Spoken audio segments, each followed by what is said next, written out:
Bismillahirrahmanirrahim. Assalamualaikum warahmatullahi wabarakatuh.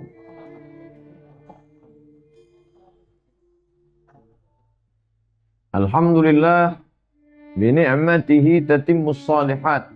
Wassalatu wassalamu ala sayyidis sadat wa ala alihi wa ashabihi ahli al-fadaili wal karamat. Subhanaka la ilma lana illa ma 'allamtana innaka antal alimul hakim. Rabbi shrah li sadri wa yassir li amri wahlul 'uqdatam min lisani yafqahu qawli.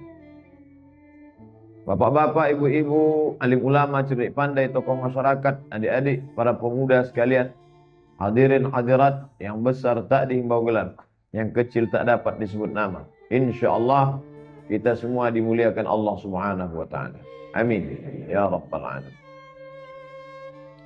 Kajian hadis kitab Al-Arba'in An-Nawawiyah, masuklah sampai pada hadis yang ke-8.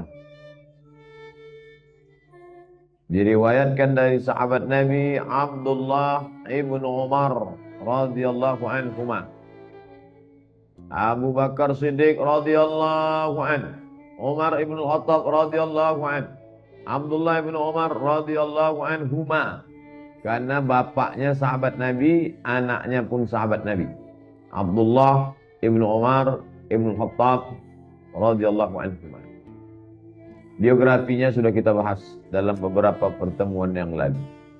Anna Rasulullah sallallahu alaihi wasallam qala, Rasulullah sallallahu alaihi wasallam bersabda. Apa kata Rasulullah? Umirtu, aku diperintahkan Allah, an uqatilan nasa, untuk, ini menterjemahkannya ngeri-ngeri sedap nih. Qatala, membunuh. Aku diperintahkan untuk membunuh manusia. Sedangkan tak begitu keras pun kita dituduh orang anti. Apalagi. Jadi apa maknanya ini? Umirtu, aku diperintahkan an uqatilan nasa, untuk memerangi manusia. Maka ulama membahas. Pertama, kaifa nata'amal ma'as sunnah, bagaimana berinteraksi dengan sunnah, hadis-hadis Nabi.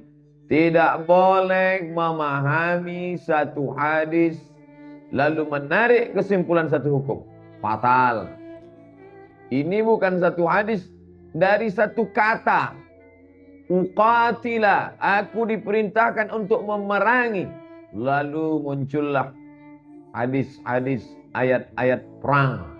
Islam itu agama perang. Siapa yang tak seagama dengan dia, pancung kepalanya. Maka cobalah kita baca sejarah Nabi Muhammad sallallahu alaihi wasallam. Jangan lepaskan teks dari konteks. Itu bahaya. Quran itu teks, hadis itu teks. Konteksnya bagaimana memahami kehidupan Nabi sallallahu alaihi wasallam 40 tahun sebelum jadi Nabi, 13 tahun di Makkah sesudah jadi Nabi, 10 tahun di kota Al-Madinah Al-Munawwarah sesudah hijrah. Itu mesti dipahami dan utuh dari berbagai aspeknya. Coba kita lihat selama Nabi di Makkah Al-Mukarramah. Apa pernah Nabi mengajarkan, hai sahabat, bawa pisau. Siapa yang kau ajak masuk Islam tak mau, potong lehernya.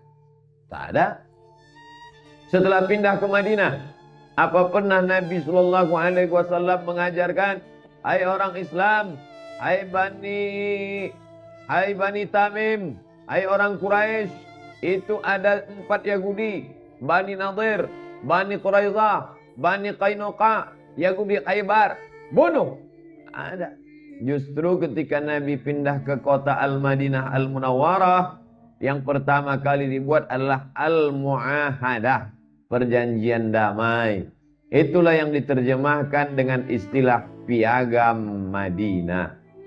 Ada yang menyusunnya panjang sekali pasal-pasalnya, tapi yang sistematis 12 poin yang disusun oleh Syekh Safiur Rahman Al-Mubarakfuri dalam kitab Ar-Rahiq Al-Maktum, sejarah Nabi.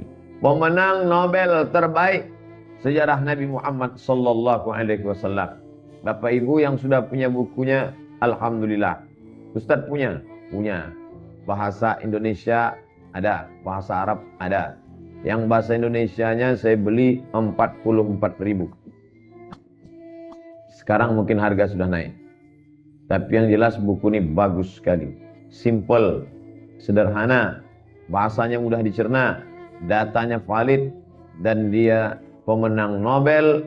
Ditulis bukan oleh orang Mesir dari Al-Azhar Kairo, bukan oleh orang alumni Al-Madinah Al-Munawwarah, Syekh Safiur Rahman Al-Mubarakpuri dari India. Selama ini kalau sudah disebut India, bayangan kita adalah negeri orang yang tidak menyembah Allah Subhanahu wa taala. Tapi ternyata di sana ada Universitas Lucknow, Nadwatul Ulama di Lucknow. Ulama besar ada di sana. Namanya Syekh Abdul Hasan An-Nadwi. Dan orang Riau ada yang alumni dari Nadwatul Ulama, almarhum Al-Mukarram Ustadz Khidir Wafa LCMA. Dosen saya ketika dulu setahun di IAIN Susko. Jadi dari negeri ini ada banyak ulama. Zakaria Kandahlawi, Maulana Ilyas, kemudian ada pula di sana Deoban, ulama-ulama dari Deoban, kemudian ada pula Universitas Aligar, kemudian ada Nadwatul Ulama. Maka salah satu dari ulama ini menulis kitab hadis, kitab sejarah Nabi Muhammad SAW. Itulah dia Ar-Rahiq Al-Maktum, dan menang Nobel. Di situ dijelaskan dalam pasal-pasalnya, Nabi menghormati keberadaan Yahudi Bani Nadir, Yahudi Bani Quraidah, Yahudi Qainuqa. Lalu kenapa sekarang bisa tak ada di kota Madinah itu Pak Ustaz? Pengkhianatan. Sempat bertahan 2 tahun, masuk tahun ketiga. Akhirnya mereka berkhianat segala macam. Akhirnya mereka pindah.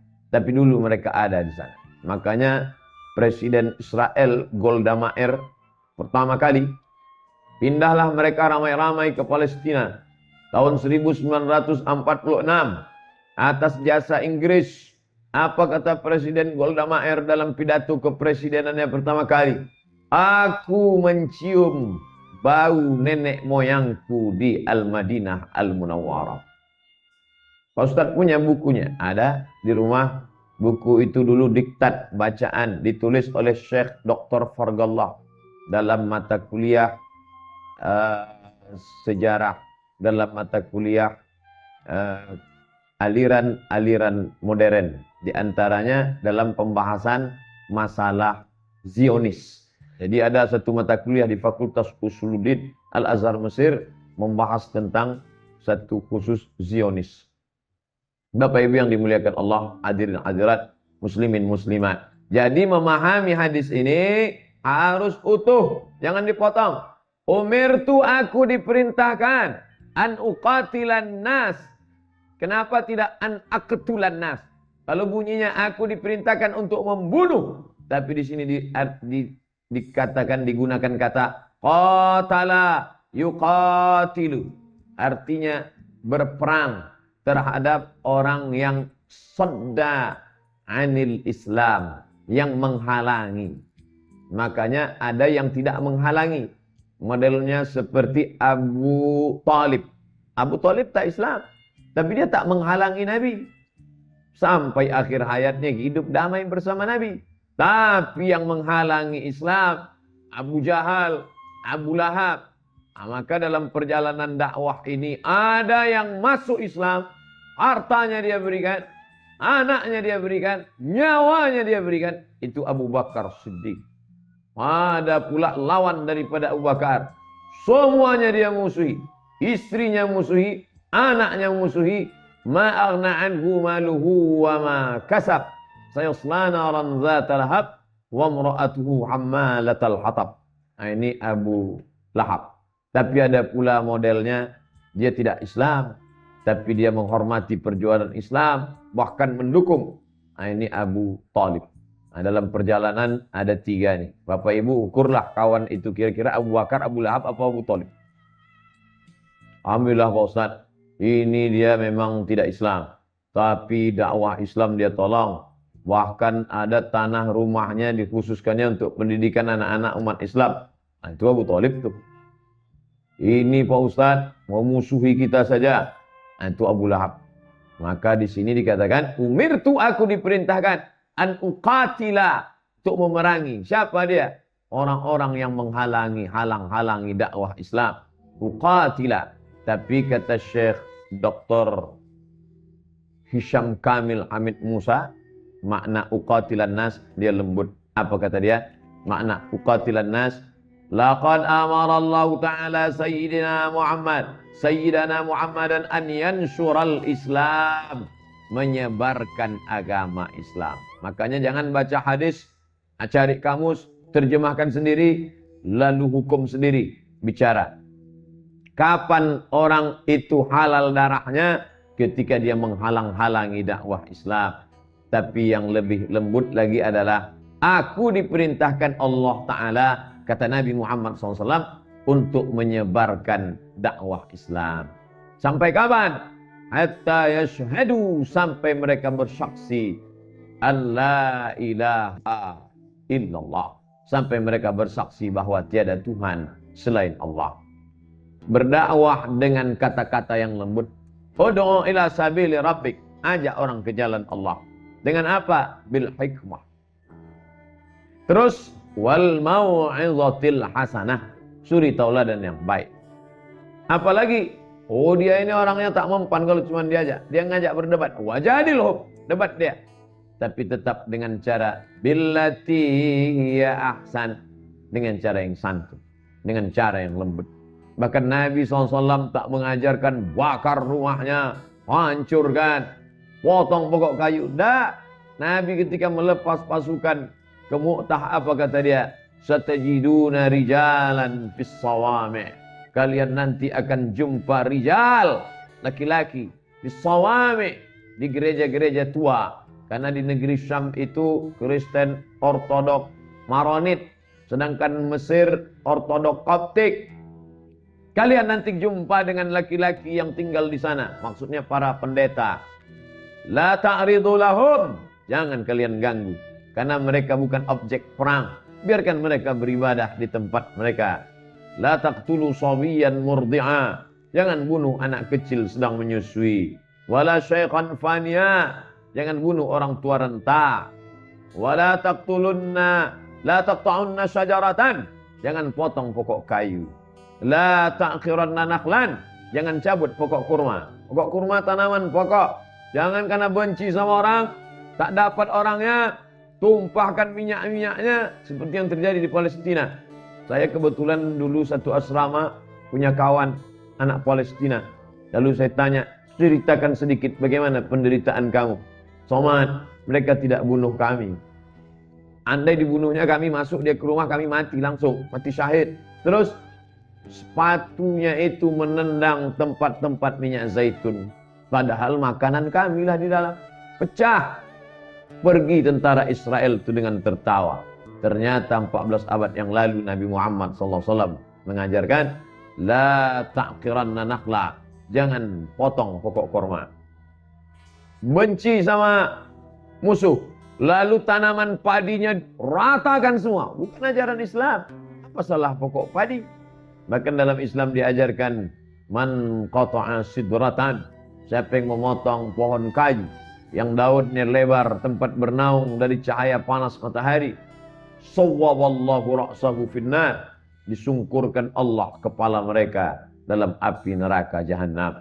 Maka pahami dengan baik. Itu kan ketika Nabi Muhammad SAW belum punya kekuasaan, ketika dia masih lemah, waktu di Makkah 13 tahun. Tapi setelah dia punya kekuasaan, dia menjadi pemimpin yang luar biasa. Tetap Nabi tak ada menghabisi orang. Tak pernah seumur hidupnya Nabi SAW membunuh. Carilah hadis. Lalu kemudian ketika Nabi SAW masuk ke kota Makkah, maka ayat dibacakan tadi, idza jaa nasrullahi wal fath.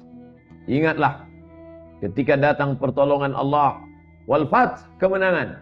Wa ra'aitan nasa yadkhuluna fi dinillah. Kau lihat mereka masuk dalam keagama Allah. Afwaja, berbondong-bondong. Bukan satu dua yang masuk Islam itu. Afwaja, berbondong-bondong.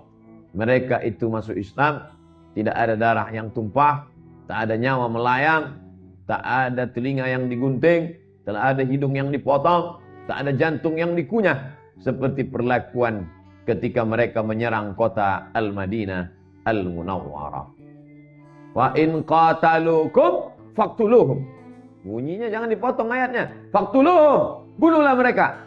Itu ayatnya ada sebelumnya. Fa in qatalukum, kalau mereka membunuh kamu, faqtuluhum, maka balaslah. Maka orang Islam tindakannya bukan menyerang, tapi mempertahankan diri. Dan dalam kehidupan, semua mempertahankan diri. Jangankan manusia, binatang pun mempertahankan diri. Kambing bandot yang akan dipotong Idul Adha, dia tak melawan. Tapi kalau kita mainkan tanduknya, habis kita dia lawan. Ada sikap mempertahankan diri. Ayam betina yang sedang mengeram.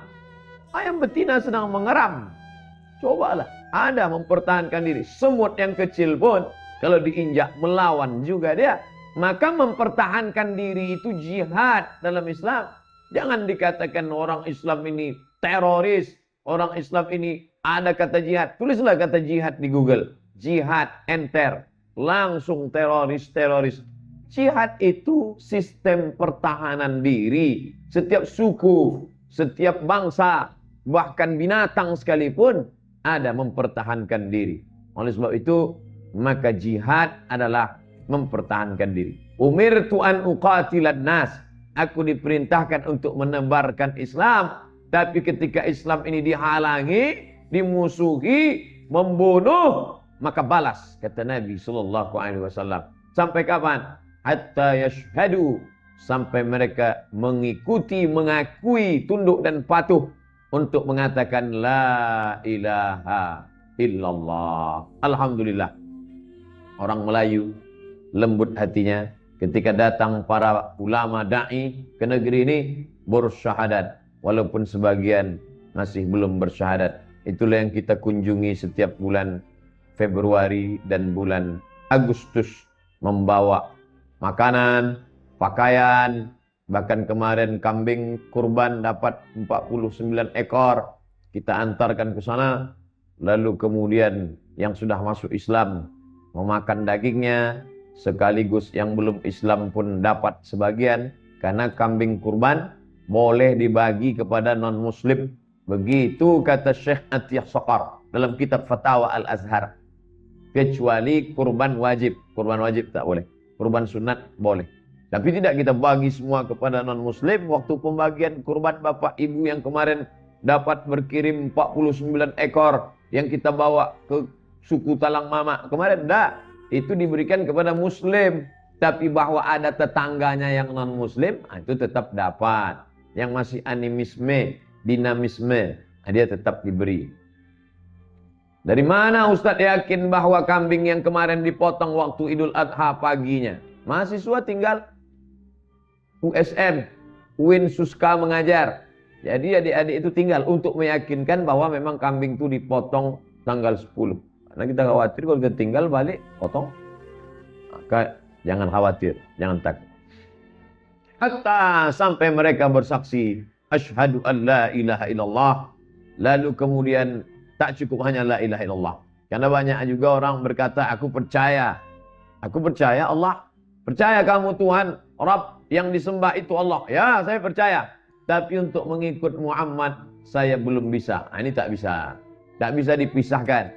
Makanya, afdalu dzikri fa'lam annahu la ilaha illallah Muhammadur Rasulullah. La ilaha illallahul malikul haqqul mubin. Tidak ada Tuhan selain Allah. Penguasa, al-haq, benar, mubin, nyata. Tetap ditambahkan Muhammadur Rasulullah sadiqul wa'dil amin. La ilaha illallahul malikul haqqul mubin. Muhammadur Rasulullah sadiqul wa'dil amin. Muhammadur Rasulullah walladzina ma'ahu asyidda'u 'alal kuffar. Muhammad itu rasul utusan Allah. Orang-orang yang bersama dia asyidda, tegas, 'alal kuffar, kepada orang kufar, jamak dari kafir, diambil dari 3 huruf, kafara, menutup. Kenapa disebut kafir? Karena menutupi nikmat Allah Subhanahu wa taala. Nikmat ini harus dinampakkan, menampakkan nikmat syakara, syakar, menutupi nikmat kafara, kufur. Makanya kita disuruh menampakkan nikmat. La in syakartum. Kalau kamu bersyukur, kamu nampakkan nikmat, la azidannakum. Sehat kita, tampakkan nikmat sehat. Mana bukti menampakkan nikmat sehat? Datang sholat ke masjid. Itu menunjukkan kita sehat. Jadi kalau ada kawan tetangga tak ke masjid, itu sakit. Apa tanda sehat? Puasa sunat. Nampaknya bapak sudah tua, tapi buktinya dia sehat. Mana dia sehat? Puasa sunat. Oh, Ustaz menyindir, berarti yang tak puasa sakit. Saya tak puasa. Puasa Pak Ustaz? Nah, kenapa lemas betul nampaknya? Jam 7 masuk, jam 9 masuk, jam 11 masuk, ba'da zuhur masuk, langsung kemari. Tak mandi, sempat mandi. Lalu langsung kemari. Tak kuat puasa. Masuk 4 kelas nih. Saya tahan makan, menahan makan kuat, menahan minum habis suara. Oleh sebab itu, maka mohon maaf. Tapi nanti sampai ada masanya mungkin Senin tidak banyak kelas, bisa insyaAllah puasa sunat. Banyak orang husnuzon sama saya. Ustaz rajin ya puasa, tengoknya kurus. Itu pula untungnya kita kurus. Sangka orang kita puasa. Umirtu an uqatilan nasa, aku diperintahkan untuk menebarkan Islam. Hatta yashhadu, sampai mereka bersaksi, Allah ilaha illallah, tiada Tuhan selain Allah, wa anna Muhammadar Rasulullah, dan mesti ikut Muhammad sallallahu alaihi wasallam. Kami percaya sama Allah, kata dia. Tapi kalau untuk ikut Muhammad kami tak mau, tak bisa. Jangan pisahkan. Qul, katakan, in kuntum tuhibbunallah, kalau kalian memang ikut Allah, cinta sama Allah, fattabi'uni, ikuti aku, ikuti Muhammad sallallahu alaihi wasallam. Wa man yabtaghi ghairal islami dina, siapa yang mencari agama selain Muhammad, selain Islam, falan yuqbala minhu, maka dia tidak akan diterima. Wa huwa fil akhirati minal khasirin, di akhirat termasuk orang-orang yang rugi. Makanya kalau ada kawan, sahabat, baik dia, sopan, nyumbang masjid, menyantuni anak yatim, kita mau selamatkan, pandanglah dengan pandangan kasih sayang, bukan pandangan kebencian, bukan pandangan kemarahan. Aku kasihan sama orang ini harus kuselamatkan ini. Bagaimana cara menyelamatkannya? Sebutkan passwordnya. Asyhadu an la ilaha illallah wa asyhadu anna Muhammadan Rasulullah. Masalah batinnya di dalam. Nahnu nahkumu bizzawahir, kita melihat zahir. Batinnya, wallahu yatawallas sarair, Allah Subhanahu wa taala yang mengutus, mengatur sarair, rahasia yang ada dalam hati manusia. Nampak kita dia bersyahadat, kita tak perlu curiga-curiga. Itu kemarin yang di Masjid An-Nur bersyahadat tu nampaknya karena mau nikah sama perempuan aja tu Pak Ustaz. Dia udah dapat 2, syahadat dapat, perempuan tu dapat, kita suuzon, apa pun tak dapat. Nah, itu disebut orang dosa kering aja tuh. Ternyata dosa ini ada yang kering, ada yang basah. Nah, oleh sebab itu kita husnuzon aja. Kalau kita ragu nampaknya dia mencele-mencele, maka dibuatlah mu'allab center.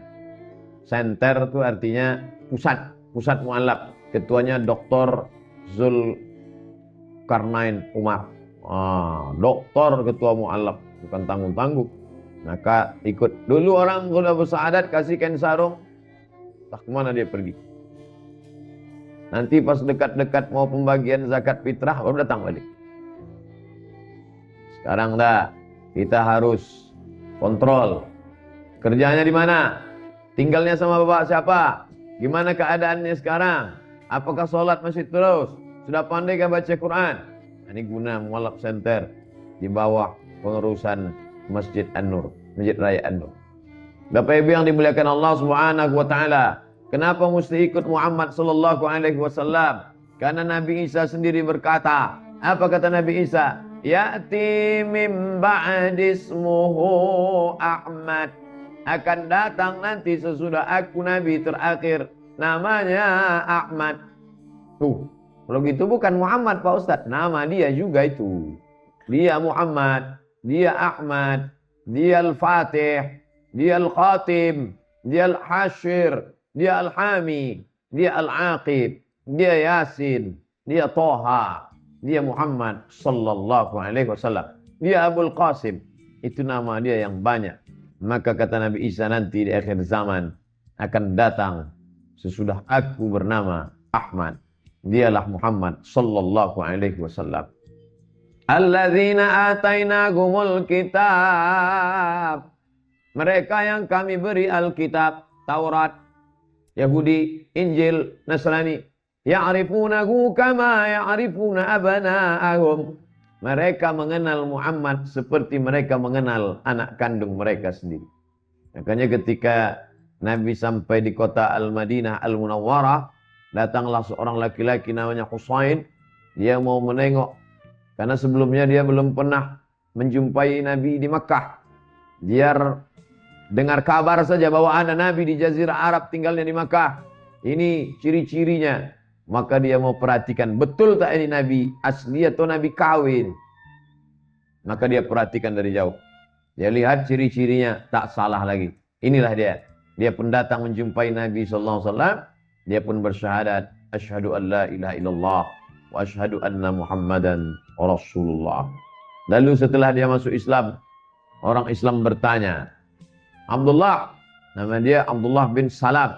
Abdullah, ya. Dalam Al-Quran dikatakan, alladzina atainahumul kitaba ya'rifunahu kama ya'rifuna abna'ahum. Mereka yang kami berikan Alkitab, Taurat dan Injil, kenal dengan Muhammad seperti mereka mengenal anak kandung mereka sendiri.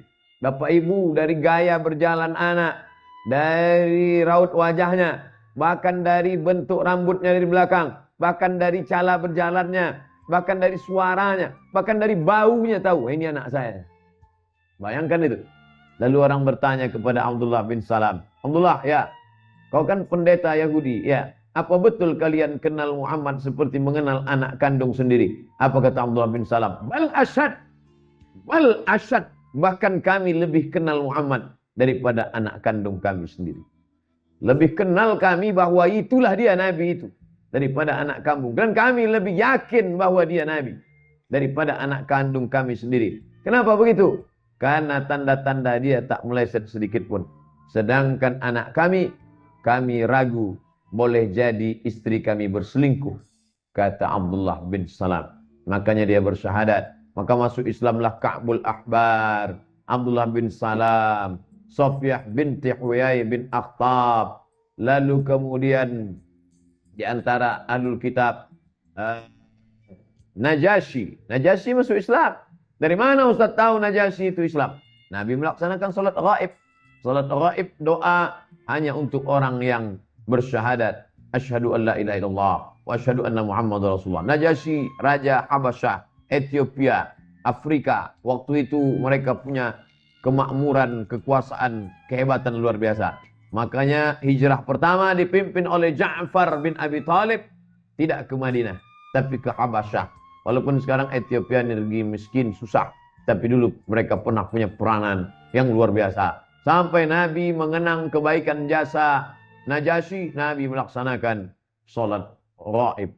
Kronologi sholat ghaib adalah karena seorang raja di Abyssinia, Afrika, Islam, melindungi umat Islam. Maka Nabi mendoakan jenazahnya dari jauh. Allahumma firlahu warhamhu wa'afihi wa'afu anhu wa'akim nuzulahu wa'asik manakhalahu wa'asiluhu bilma'i thalji wal barat. Begitulah Nabi sallallahu alaihi wasallam. Ketika Abu Thalib membawa Muhammad muda untuk membantu membawa barang-barang perniagaan ke negeri Syam, panas, bernaung di atap gereja tua. Lalu kemudian datanglah pendeta yang seumur hidup tak pernah keluar.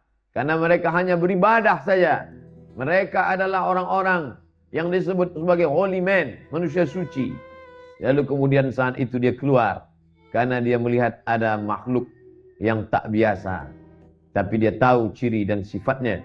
Maka dia bertanya kepada Abu Talib, "Hai Abu Talib, siapa ini?" Abu Talib menjawab, "Ibni, ini anak." Lalu kata Bahira, sang pendeta, "Kalau memang betul kitab yang aku baca, maka ini bukan anakmu, tapi bapaknya sudah meninggal ketika dia masih dalam kandungan." Bahira tahu. Maka kata Bahira, "Bawa dia pulang. Aku khawatir ada yang sudah menanti-nantinya." Ketika mereka melihat sifatnya dan ternyata dia bukan dari golongan mereka. Karena ternyata yang terakhir ini dari keturunan Ismail, bukan dari keturunan Ishak. Aku khawatir ada kebencian. Baghyan bainakum. Baghyan, hasadan. Hasad. Tak senang. Kenapa cucu Ismail yang dapat wahyu terakhir? Kenapa bukan cucu Ishak? Maka bawalah dia pulang. Gagal perniagaan Abu Talib tahun itu karena menyelamatkan. Oleh sebab itu kalau ada orang mengatakan Abu Talib tidak tahu bahwa keponakannya itu Nabi, dia tahu. Dari kecil dia sudah melihat tanda-tandanya. Dia kecil dia sudah tahu bahwa keponakannya ini Nabi terakhir. Maka dia bersyair menjelang kematiannya. Laqad alimtu anna dina Muhammadin khair adyanil bariyah. Aku tahu Muhammad itu agama yang dibawanya agama paling baik. Laulal malamah wa idharil masabbah. Kalaulah bukan karena takut dicaci maki, takut disumpah serapah, tak tahan telingaku mendengarnya. Lawajadtani samhan lidzalika dini mubayyina. Pastilah kau dapati aku termasuk orang yang menerima agamanya mubayyina, secara terang dan nyata. Makanya ada penulis-penulis barat itu sikapnya sama macam perjuangan Nabi dulu. Ada yang masuk Islam, Martin Lynch masuk Islam, Rene Zeno masuk Islam, merubah namanya menjadi Abdul Ahad. Lalu kemudian yang menerjemahkan Quran dalam bahasa Inggris, Pictol Marmadok masuk Islam. Tapi ada pula yang baik kepada Islam, memuji-muji Islam, tapi tak masuk Islam. Philip Kahiti, puji-puji Islam. Karen Armstrong yang menulis sejarah Tuhan, memuji Islam, tapi tak masuk Islam. Begitu juga dengan Annie Mary Schimmel, memuji-muji Islam, tapi ketika ditanya Islam, dia hanya senyum saja. Begitu juga dengan Michael H. Hart yang menulis 100 ranking influential person in history, 100 tokoh dunia yang dibuat nomor 1 Muhammad sallallahu alaihi wasallam, tapi dia tak masuk Islam. Ini gengnya Abu Talib. Baik yang dimuliakan Allah. Begitu juga dalam persahabatan, pertemanan kita, ada yang banyak membela, memperjuangkan hak-hak muslim, tapi mereka berat karena takut diejek, dicaci maki, dibuli, disumpah serapah, dan lain sebagainya. Tapi ada yang bertahan. La yakhafuna fillah laumata laim. Mereka tak pernah takut caci maki, sumpah serapah siapapun, karena ada yang lebih besar, yaitu iman kepada Allah Subhanahu wa ta'ala. Termasuk Waraqah bin Naufal. Waraqah bin Naufal ketika datang Khadijah bertanya, "Wahai Waraqah, apa agaknya yang datang menemui suamiku malam tadi sampai dia turun menggigil kedinginan, aku selimuti dia. Ya ayyuhal muzammil, hai orang berselimut. Ya ayyuhal muddaththir, wahai orang yang berselimut." Kata Waraqah, itulah yang dulu pernah datang kepada Musa, pernah datang kepada Isa, dan sekarang dia datang kepada suamimu, karena suamimu adalah nabi yang terakhir utusan Allah. Demi Allah, la akhrajuhu, mereka akan mengusir dia. Nanti penduduk kampung ini akan mengusir dia, wahai Khadijah. Kalau aku hidup saat dia diusir, aku orang pertama yang akan menolong dia. Waraqah bin Naufal tahu dari ciri dan sifatnya bahwa dialah nabi terakhir yang diutus Allah Subhanahu wa ta'ala. Seandainya aku hidup nanti saat dia diusir, aku orang pertama yang akan menolong dia. Tapi apalah daya, ketika Nabi diusir 13 tahun sesudah itu, Waraqah bin Naufal sudah meninggal. Tapi niat dia sampai. Innamal a'malu binniyat. Waraqah bin Naufal niatnya sampai. Najasyi perbuatannya sampai. Lalu kemudian Abu Talib perbuatannya baik. Lalu kemudian orang-orang yang bersama Nabi Muhammad sallallahu alaihi wasallam. Sudah masuk waktu Isya. Lalu kemudian orang-orang Yahudi dulu kalau berperang, mereka bertawassul kepada Allah, minta. Apa kata mereka? Ya Allah, berkat Nabi terakhir yang akan datang, tolonglah kami menang melawan suku Bani Ghatafan. Orang Arab kuat, nama sukunya Bani Ghatafan. Mau perang orang Yahudi melawan Bani Ghatafan, gentar mereka, takut kalah. Maka satu-satunya cara adalah bertawassul dengan Nabi terakhir.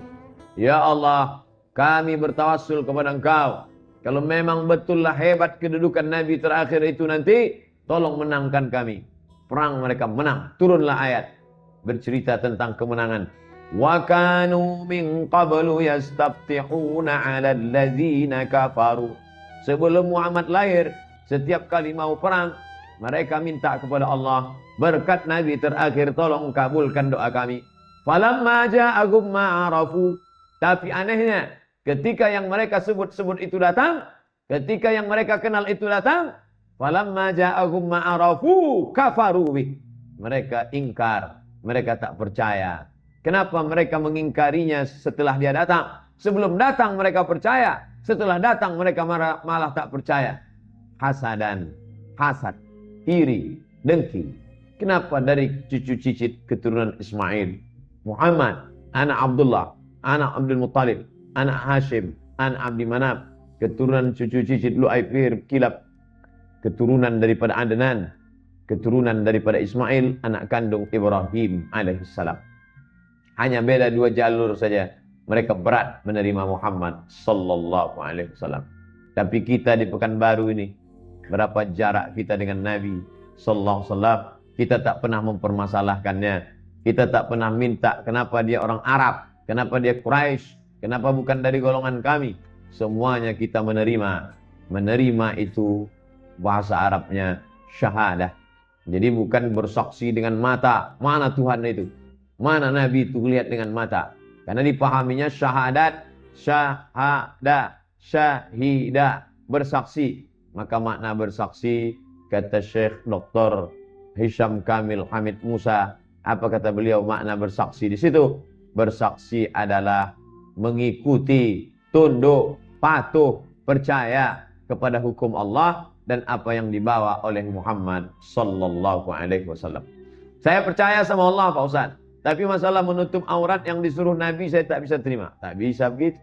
Saya percaya sama Allah, Pak Ustaz. Tapi kalau untuk ikut aturan syariat Nabi Muhammad tak bisa. Karena dia sepaket.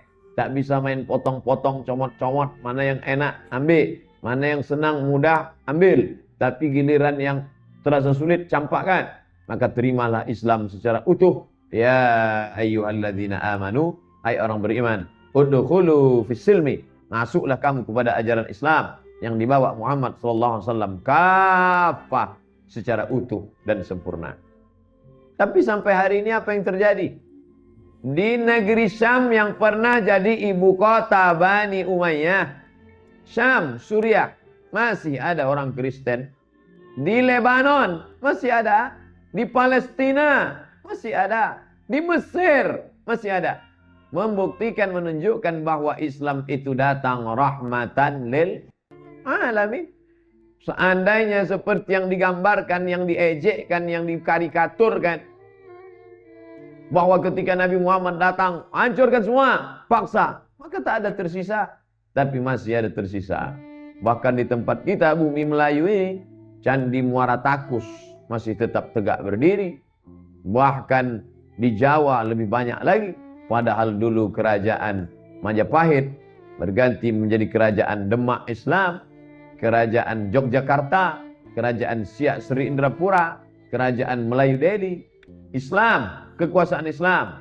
Tapi sampai hari ini non-muslim tepat bisa hidup di bawah.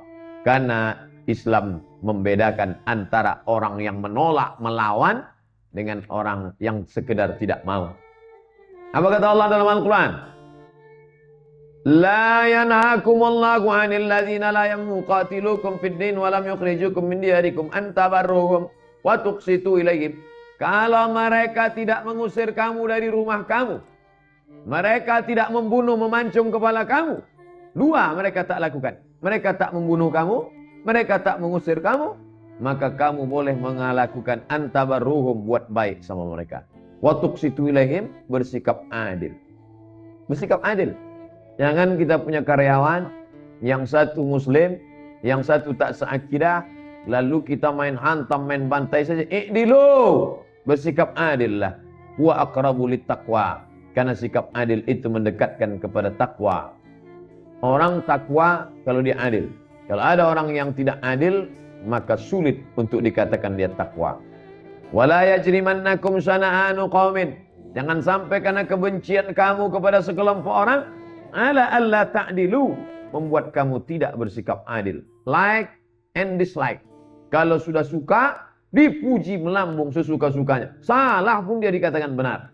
Tapi kalau sudah benci, dijatuhkan sebenci-bencinya. Benar pun dia dikatakan salah. Ini tak betul. Kita disuruh bersikap moderat. Kita disuruh bersikap pertengahan. Khudh ma safa da'ma kadar. Ambil yang jernih, buang yang keruh. Ambil yang baik, buang yang buruk. Maka Islam mengajarkan, ikut Allah, ikut Muhammad sallallahu alaihi wasallam. Setelah itu barulah wa yuqimus shalah, menegakkan salat. Kenapa Muhammad sallallahu alaihi wasallam baru menegakkan salat? Karena salat itu ada geraknya, ada ucapannya, dan itu dicontohkan oleh Nabi Muhammad sallallahu alaihi wasallam. Bagaimana dia mengangkat takbiratul ihram, bagaimana dia membaca Al-Fatihah.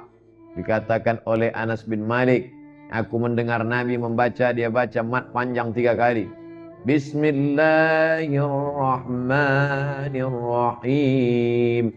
Itu Anas bin Malik mendengar dengan telinganya. Bagaimana kita salat, bagaimana menghadap kiblat, bagaimana tawaf, bagaimana sa'i, maka mengikut Muhammad sallallahu alaihi wasallam. Man ahdatha, siapa yang membuat amal, ma laisa alaihi amruna, yang tidak aku berikan tuntunan, bimbingannya, fahuwa raddun. Hadis riwayat Aisyah radhiyallahu anha. Fahuwa raddun, maka amalnya itu mardud, tak diterima Allah. Dibuat-buatnya amal, dia sangka dengan itu dia mendekatkan diri pada Allah dan dapat pahala. Contohnya mana? Nanti kalau anak saya ini lulus, saya akan jalan kaki dari Jalan Sudirman ke Seberantas Panam. Itu bukan ibadah. Lalu apa namanya? Menyiksa diri. Tak ada disuruh Allah Subhanahu wa taala. Nanti kalau berhasil anak saya ini selamat dia, maka saya akan tegak di tanah lapang sampai bercucuran keringat dari jam 8 pagi sampai jam 8 malam. Itu tidak ada pahalanya. Karena tak pernah dicontohkan Nabi sallallahu alaihi wasallam. Maka berbuatlah amal. Perbuatan itu apakah mesti dilakukan Nabi? Tak. Selama ada dalil yang memayunginya, walaupun tak dibuat oleh Nabi, maka perbuatan itu boleh dilaksanakan.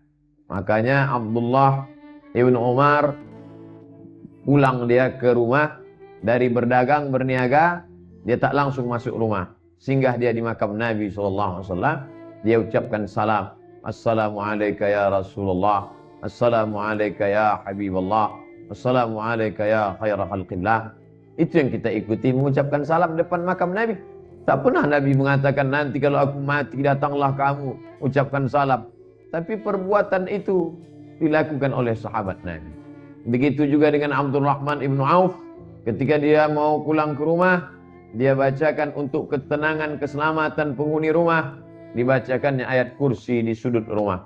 Bapak ibu nanti pulang ke rumah, bacakan ayat kursi di 4 sudut rumah. Allahu la ilaha illa huwal hayyul qayyum la ta'khudhuhu sinatun wa la nawmun lahu ma fis samawati wa ma fil ardh.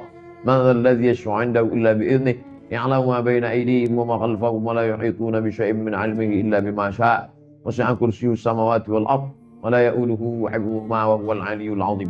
Baca sudut kanan, sudut kiri, belakang kanan, belakang kiri. Itu tidak ada dilakukan Nabi. Tak disyaratkan mesti Nabi melakukannya, enggak. Tapi perbuatan itu baik dan masih dipayungi oleh dalil yang bersifat am, umum. Tidak ada dalil khusus. Begitu juga dengan Imam Ibn Taimiyah. Habis sholat subuh dia tak keluar masjid. Dia membaca Al-Fatihah. Dari sejak sholat subuh sampai terbit matahari. Dia baca Al-Fatihah. Mendongak dia ke atas kepala sambil membaca Al-Fatihah sampai terbit matahari. Setelah itu barulah sholat sunat Isyraq 2 rakaat. Tak pernah dilakukan Nabi. Tak pernah Nabi mengatakan, hai orang beriman, nanti kamu habis sholat subuh bacalah Al-Fatihah.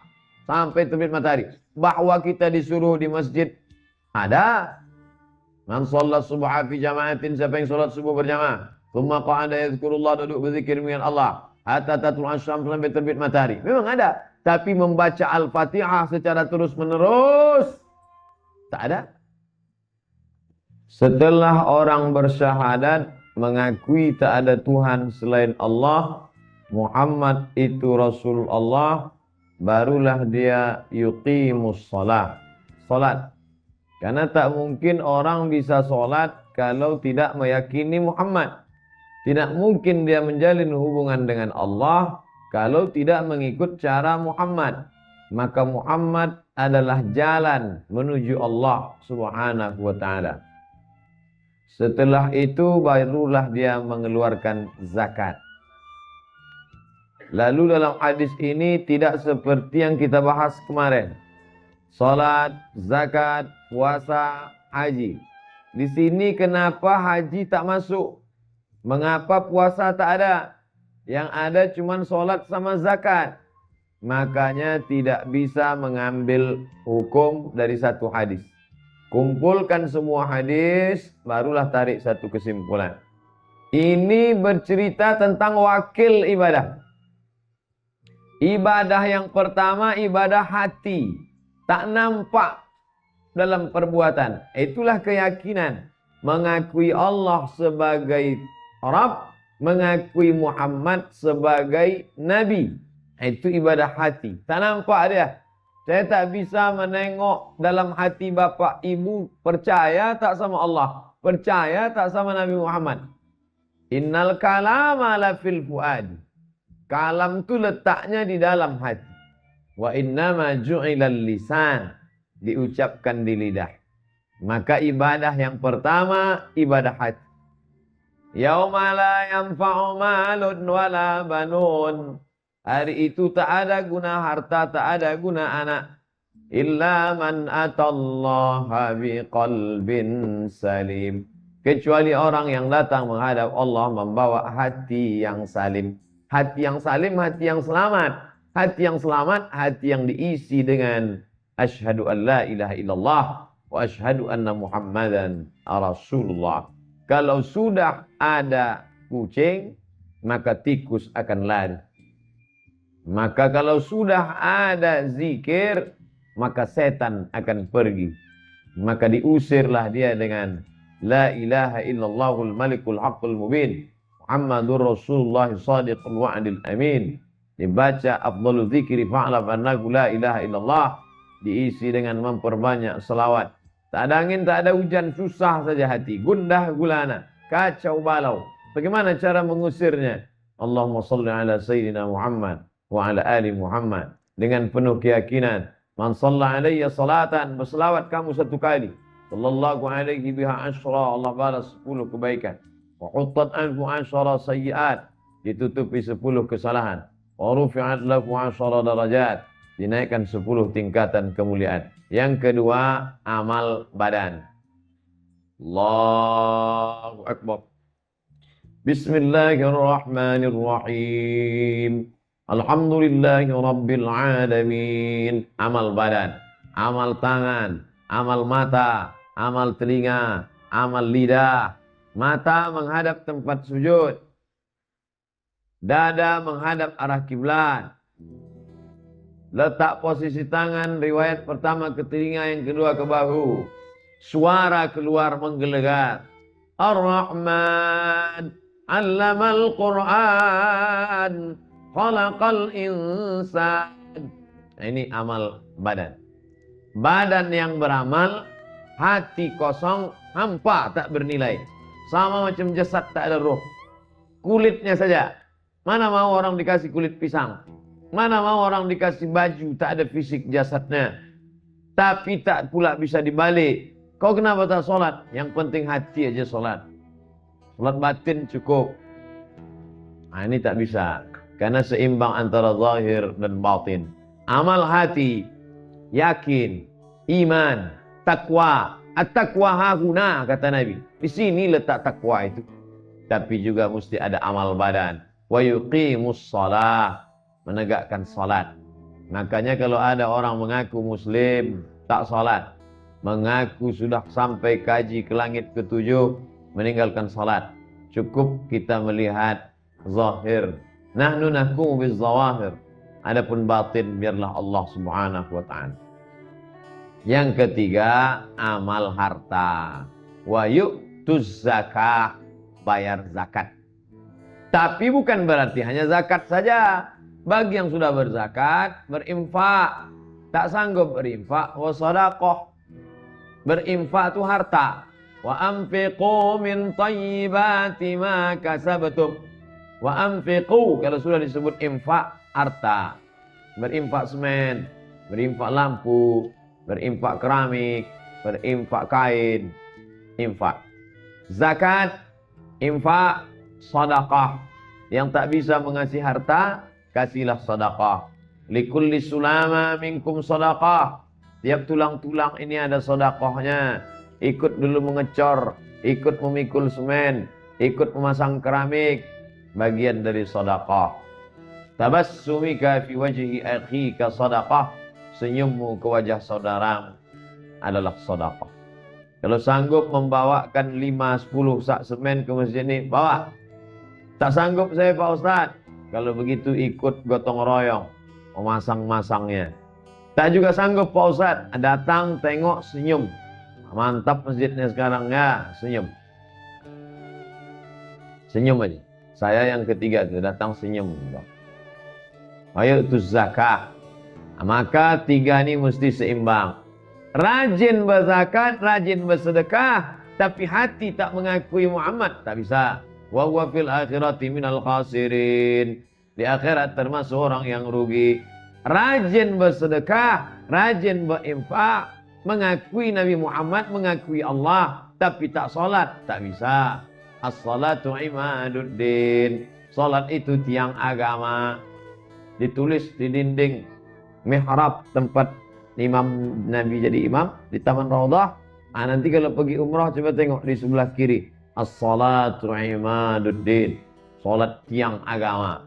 Kenapa kubah yang cantik bisa tegak? Karena ada tiang-tiang kokoh. Andai tiang ini tumbang, na'udzubillah, habislah dia. Oleh sebab itu maka lengkaplah dalam hadis ini syahadat tak ada Tuhan selain Allah Muhammad Rasulullah. Setelah itu amal badan salat, setelah itu amal harta. Ini wakil-wakilnya jadi disebutkan. Amal badan apa cuma tawaf itu amal badan, sa'i dari Safa ke Marwah amal badan, melontar jumrah amal badan, bergotong royong amal badan, mengangkatkan barang orang amal badan, meletakkan tangga supaya orang bisa naik ke atas amal badan, memasakkan amal badan, membesarkan anak amal badan. Tapi pula ada amal harta, zakat, wakaf, infak, sedekah, wasiat, hibah. Nah, ini amal harta. Tapi cukuplah di situ wakil-wakilnya saja. Itu namanya al-juz'u 'alal kulli. Disebutkan sebagian untuk mewakili secara keseluruhan. Fa idza fa'alu dzalik. Kalau mereka sudah melakukan ini, asamu, tiga. Sudah bersyahadat dia tiada Tuhan selain Allah Muhammad Rasulullah, jangan dipisah. Satu ini bagian. Sudah sholat dia amal badan, sudah dia berzakat amal harta. Fa idza fa'alu dzalik. Kalau dia sudah melakukan itu, asamu minni dima'ahum. Darahnya tak boleh tumpah. Wa amwalahum. Hartanya tak boleh kau rampas. Maka disyariatkanlah jual beli. Suka betul saya nengok tanah dia itu Pak Ustaz. Beli. Jangan dicuri surat tanahnya. Jangan ditipu, jangan dibawa. Man wasyana falaysa minna. Siapa yang menipu kami bukan umat Muhammad sallallahu alaihi wasallam. Fa idza fa'alu dzalik. Kalau dia sudah melakukan yang tiga tadi, asamu minni dima. Harta darahnya jangan kau tumpahkan. Numpahkan darah maksudnya kau pancung lehernya. Mati dia, tak boleh. Wa amwalakum, hartanya jangan kau ambil. Illa bihaqqil Islam. Kecuali kalau dia melalaikan ajaran agama Islam, maka bisa orang itu dipancung kepalanya. Apa sebabnya? La ya'illu damu mri'in muslim Tidak halal darah seorang muslim ditumpahkan illa bi ihdas salas, kecuali dia melakukan 3. Yang pertama an-nafsu bin nafsi, pembunuh, halal darah, maka dia mesti dipancung kepalanya. As-sayyibuz zani, sudah menikah, sudah punya istri, sudah punya anak, zani, berzina juga dia. Ini tidak dipancung. Karena kalau dipancung enak sekali, dia langsung sekali mati, selesai. Tapi dirasakannya sakitnya. Tanam sekerat badannya, lempar batu dia sampai mati. Az-zaniyatu, pezina perempuan.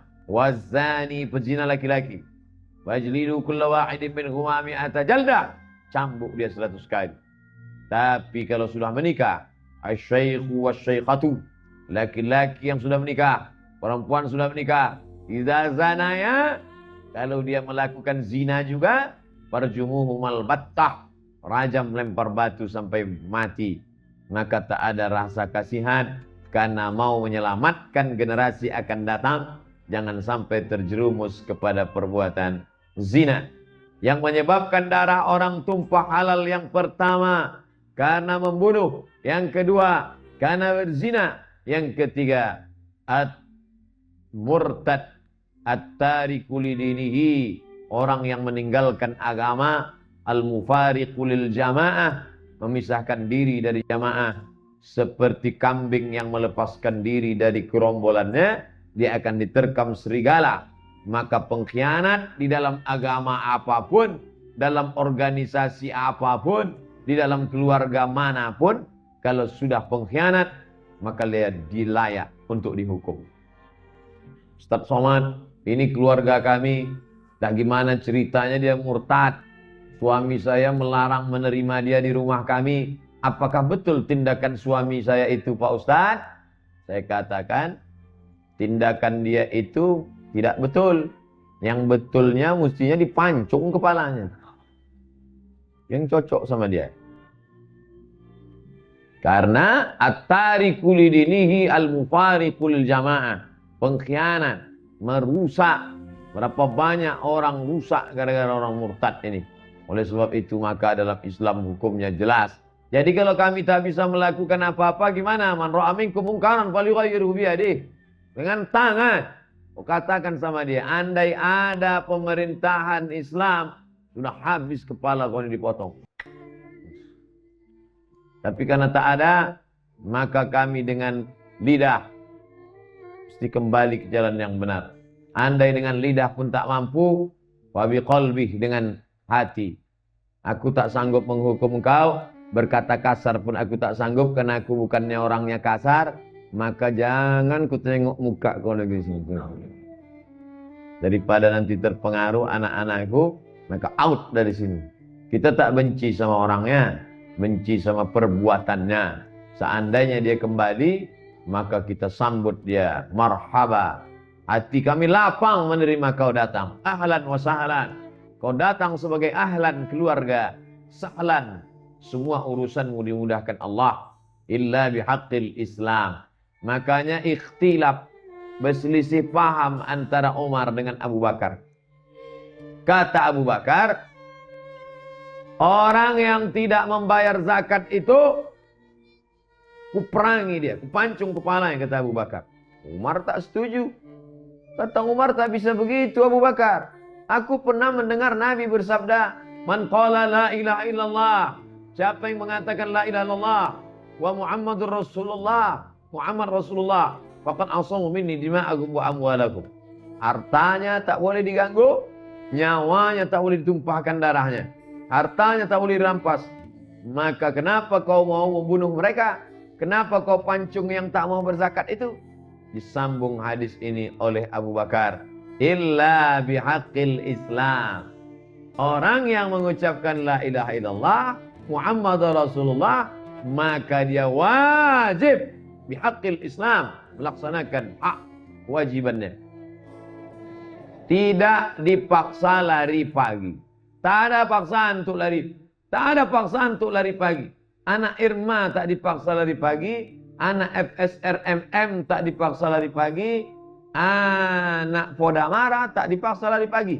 Tapi kalau sudah ikut tentara, wajib lari pagi. Maka kalau tak mau lari pagi, jangan masuk. Apa hubungannya Pak Ustadz? Nah, memang kalau kurang cairan, payah nangkapnya.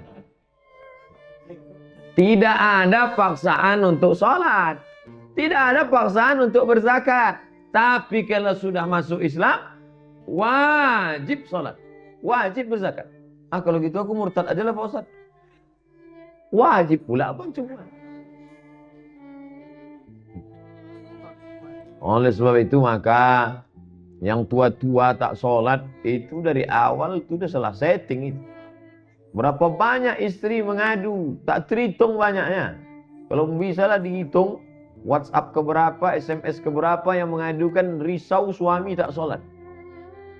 Anak-anak muda yang sudah hijrah risau menengok ayah tak sholat.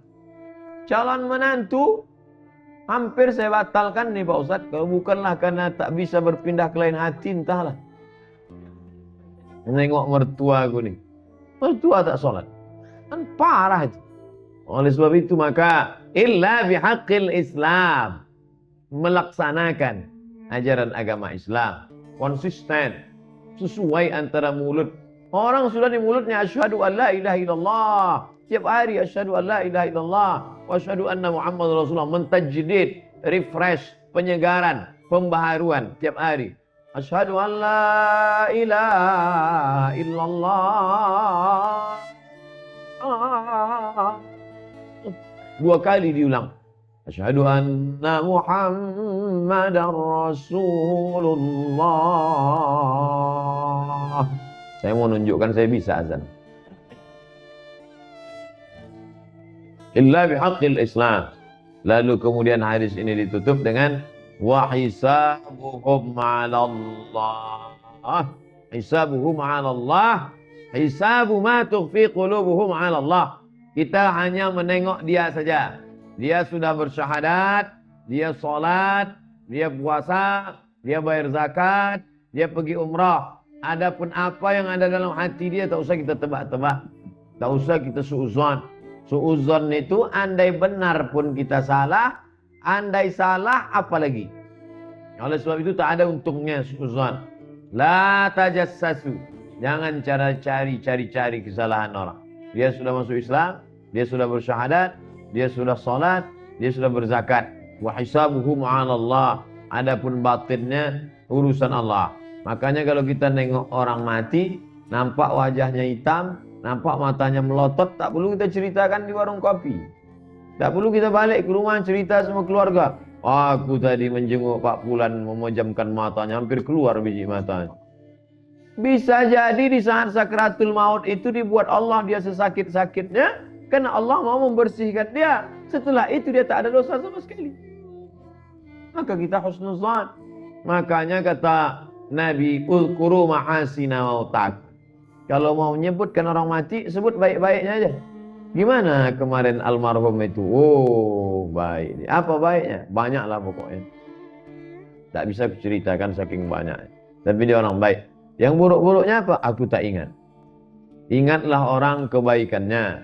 Tapi kalau diri sendiri, ingat buruk kita. Sekarang orang dibaliknya.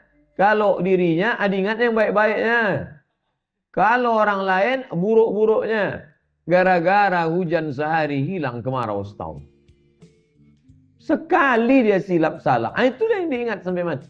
Aku bosan sampai mati, tak bisa kelupang. Berapa kali dia buat buruk? Sekali. Padahal kebaikannya banyak. Sekali dia tidak membayar kita makan. Kenapa itu yang kita ingat? Padahal banyak berbuat kebaikan dia yang lain. Sekali dia menyinggung perasaan. Tapi memang itulah kerja setan memang. Berhasil setan. Oleh sebab itu maka fanahnu lana adh-dhahir wallahu yatawalla as-sarair, kata Syekh. Kita hanya menengok zahirnya saja, Allah lah yang menengok batin. Tapi jangan dibalik. Jangan dibalik. Kok kenapa tak salat? Itu zahirnya, batinnya di sini. Oh, itu tak betul. Jangan dibalik. Kok kenapa tak pakai jilbab? Yang penting kan hatinya. Nanti datang orang gila tak bercelana. Kok kenapa tak bercelana? Yang penting hatinya bercelana. Baru kena 1-0 tuh katanya. Ada tuntunan Islam. yang kita ikuti. Setelah dia bersyahadat, dia sholat, dia ikuti ajaran Islam, masalah batinnya urus masing-masing. Sentiasa kita jaga batin ini, jangan sampai kita nodai. Kita jaga, karena itu yang dipandang. Innallaha la yanzuru ila ajsamikum. Allah tak menengok badan kamu, tak menengok kulit kamu, tak menengok mata kamu. Walakin yanzuru ila qulubikum. Yang ditengok Allah adalah hati kamu. Wa a'malikum, dan amal kamu. Oleh sebab itu maka diingatkan oleh Syekh di tutupnya pengajian, diingatkannya, bedakan antara uqatil dengan aqtul. Aqtul, kubunuh. Tapi di sini uqatil. Apa maknanya? Kalau memang orang itu mau membunuh aku, maka aku boleh membalas. Uqatil man yuqatiluni. Kalau dia memerangi aku balas. Tapi untuk memulai, tidak. Berkata kasar dia kepada kita, kita balas. Boleh, bos? Boleh. Gimana cara balasnya? Wa alaika, kau juga. Juga. Ustaz, orang kasar-kasar di internet itu kenapa tak Ustaz balas? Tak saya baca. Tak sempat saya baca. Lam yarid anna ghazwata Uhud anna ghazwatan wahidan min 27 ghazwah fi asr Nabi kanat i'tidaan wa udwanan. Ini tidak ada satu riwayat pun 27 kali Nabi berperang. Nih, 27 kali peperangan, tidak ada satu pun dimulai dari umat Islam. Halaman 38. Kitab Al-Arba'in An-Nawawiyah. Tuhfatul Kiram Syarah Arba'in fi Mabail Islam wa Qawaidul Ahkam. Dr. Hisham Kamil. Tidak ada kata dia yang diawali umat Islam. Semuanya adalah mempertahankan diri. Islam, orang beriman seperti lebah. Untuk mengganggu orang, tidak. Tapi dia jangan diganggu. Kalau dia sudah diganggu sekali, sarang dia buat tinggi di kayu tualang. Belum pernah lebah membuat sarang di pokok toge. Di mana lebah membuat sarang tinggi di kayu tualang? Karena dia tak mau mengganggu orang. Tapi kalau orang memanjat mengganggu, dia kejar. Sampai masuk ke dalam sumur pun dikejar. Inilah yang sekarang sedang mengejar nih. Banyak yang sedang mengamuk sekarang di internet nih mengejar. Ini tawon cyber namanya. Hati-hati, waspadalah. Balit tarikh yashhadu annaha kanat difa'an 'anil nafsi wad din. Saksi sejarah bersaksi bahwa peperangan Nabi dan sahabat itu difa'an minan nafs, difa'an 'anil nafs, menjaga kehormatan, menjaga nyawa, menjaga anak, wad din, dan menjaga agama. Bahkan dalam salah satu bukunya Syekh Muhammad Al-Ghazali, guru Syekh Qardawi, menulis, Kristen Ortodok Koptik Mesir berterima kasih kepada Islam karena sebelum Islam datang mereka tertindas. Setelah Islam datang justru mereka bebas. Karena sebelumnya mereka ditindas oleh Romawi. Romawi Katolik, sedangkan Mesir Koptik. Berbeda mazhab mereka itu. Antara Katolik dengan Koptik. Katolik menekan Koptik. Ini yang ngomong bukan saya. Yang ngomong Syekh Muhammad Al-Ghazali. Ceritanya Al-Masihiyyah wal Islam fi Misra. Cerita tentang Masehi dan Islam di Mesir. Bahkan ketika Inggris nongkrong di Mesir, Inggris, dengan alasan kami menjaga saudara kami yang Koptik. Karena Koptik minoritas. Nanti takut disiksa orang Islam, kata Inggris. Apa yang dilakukan orang Koptik? Naik pendeta Koptik di atas menara di atas mimbar Al-Azhar menyampaikan orasi. Apa kata dia? Kalaulah Inggris berada di Mesir hanya untuk menjaga kami, silakan kami mati di tangan saudara kami yang Muslim. Allahu Akbar. Orang Koptik tidak mau Inggris menjajah Mesir dengan alasan menjaga minoritas. Kami sudah lama terjaga dengan keberadaan kami bersama saudara kami Muslim. Itu ditulis oleh Syekh Muhammad Al-Ghazali. Begitulah Islam. Maka hari ini Kalau ada saudara-saudara kita yang nampaknya kasar, brutal, sebenarnya dia tidak memulai, tapi dia dipancing. Umat Islam ini pantang dipancing. Dan yang memancing ini pula disangkanya ikan pantau. Tak tahu dia ikan paus ternyata. Setelah tengoknya paus barulah minta maaf, tanda tangan 6.000, modal 6.000 aja. Sama macam serba 6.000. Modal materai. Hati-hati yang punya materai 6.000, mau minta maaf. Bapak Ibu yang dimuliakan Allah Subhanahu wa taala, itulah hadis kita pada malam ini. Umirtu an uqatilan nasa hatta yashhadu an la ilaha illallah wa anna Muhammadar Rasulullah, sampai dia bersaksi dari Tuhan Allah, kemudian menegakkan salat, menunaikan zakat, kemudian pula illa bihaqqil Islam.